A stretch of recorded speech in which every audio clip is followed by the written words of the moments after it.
The following tape contains Coach Bob Bennett's lessons on baseball fundamentals and, most importantly, how to teach those fundamentals. The teaching plan is simple and sequential, but critical to maximizing Coach Bennett's lessons. Number 1, explain. Number 2, describe. 3, demonstrate. Number 4, evaluate. Number 5, understand ability levels. 6, make adjustments to individuals. And 7, repetition. Hi, I'm Bob Bennett. I've been coaching for several years, actually 46 altogether, 34 of them in college and the other 12 are in high school.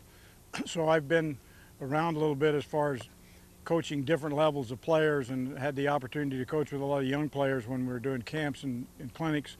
So this fits right in.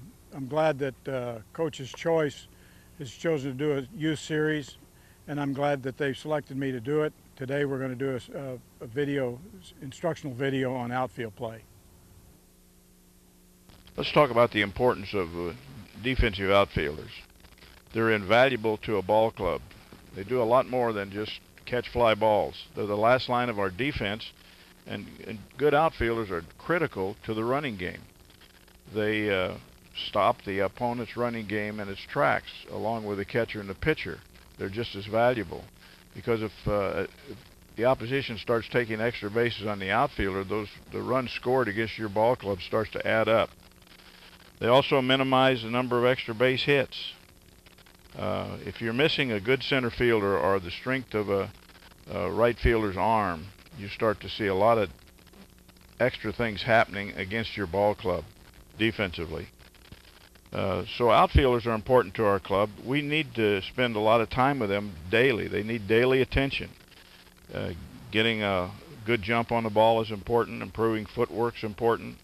Hitting the cutoff man is important. And a firm, accurate throw is extremely important because that throw gets to the infielder quickly, whether it's hitting a cutoff man or throwing to a base.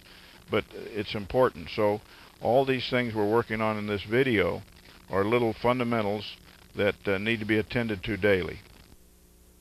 What we're doing when we start with the outfielders, again, is like the other position. We start with throwing, and I do throwing a little bit differently with the outfielders because they're elongated a little bit. They're more like pitchers, but this is a real good stance to have the outfielders throw in. It's called just a stationary stance, where they have the feet parallel and elongate the throw and work on rotation and footwork. And of course the grip for an outfielder, and he should get this grip every time because he has plenty of time, and that's with the 2 fingers across the seams. And as soon as he gets that ball in his glove, the other hand should get in there close, and by the time he gets out of the glove, and it's a longer arc to get ready to throw and a longer arc to throw, he should have plenty of time to get this grip. But it's across the seams, about a finger's width apart, and the thumb should bisect, and there should be space in between the fingers. So when he throws the ball, it should come off the fingers this way and have perfect backspin on it. And this benefits because it fights gravity and forces the ball to stay up a little bit longer than normal. Any other way, if you get the seams turned a little bit, boy, it starts going with gravity and pulling the ball down. The other thing that this does, it really adds to the hop. If you have to hit a cutoff man and hop the ball in the cutoff man, if it's got good rotation, it'll hop off the grass or dirt and go straight. So that's what we're working on here. Come up a little closer. I want you to hop that ball right in the dirt and get it coming up. Now you got to get on top of it and get really good rotation. Right on the dirt. Bounce it, get right on top. Bounce it, that's it. Now you do the same thing. Try to bounce it right in the middle, and that's it. Get it up on top. Get on top. Big bounce, big bounce. Give me a big bounce. Up on top. Okay. Be a big bounce. Okay. Give me another big bounce. Okay. Connor, give me a big bounce. Okay. Now I want you to throw it straight to him without bouncing it. Same way. Okay. You throw it straight to him without bouncing it. Every other one, bounce it. Throw it to him straight. Throw it to him straight. Now bouncer, midway, big hop. You give me a big hop. What this does, it helps to get the idea you need to get the arm up on top to throw. And also you start getting a read on what kind of hop you're getting. If you get real good bounce on the ball and get good rotation, you will get a good bounce. Just trade off every other one and try to get your arm now extended as far as you can extend it. Now finish, atta baby. Now finish with your right arm all the way finished and nice and loose. Finish all the way through and all the way down. All the way through and all the way down.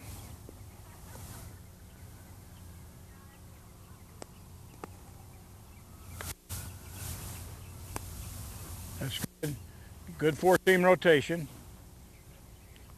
Good four-seam rotation. Okay.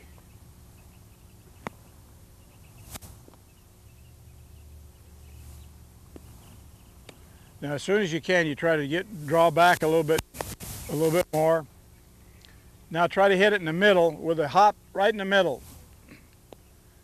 Right in the middle of that dirt, a hop. So you only one hop the guy now. That's the key, is one hop. Okay, you got two, to just try to cut it down to one. Attaboy. Well, you had two. Now let's get it so we one hop each other. And you get that by getting your arm up, all the better. And get extended. Get that hop and get extended. Get through the ball. Right to left. Right to left. Better. Better. Much better. Now read out there and reach out.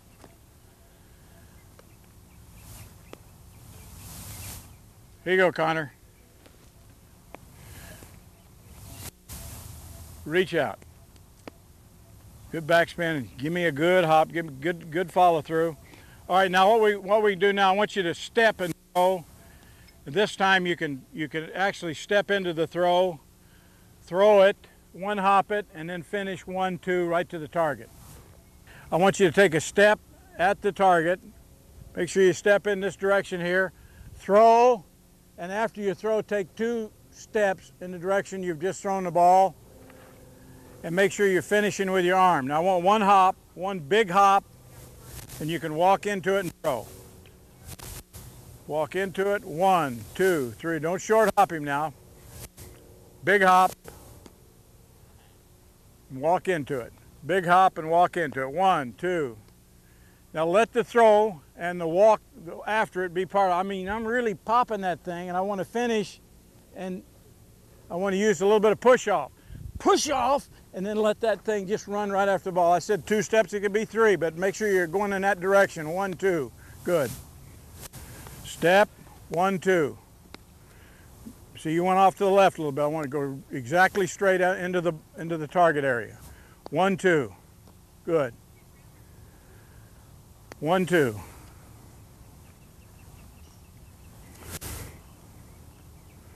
1, 2. Now give me a big hop. Big hop. You're not getting your arm up enough. Big hop. Good. Get your arm up. You get your arm up, you get the big hop. Get it up. And bounce it out a little bit further. The drill we just went through there is really important as far as throwing, and the next portion of the drills that we're going to use are also equally important. I did want to emphasize how important outfield play is.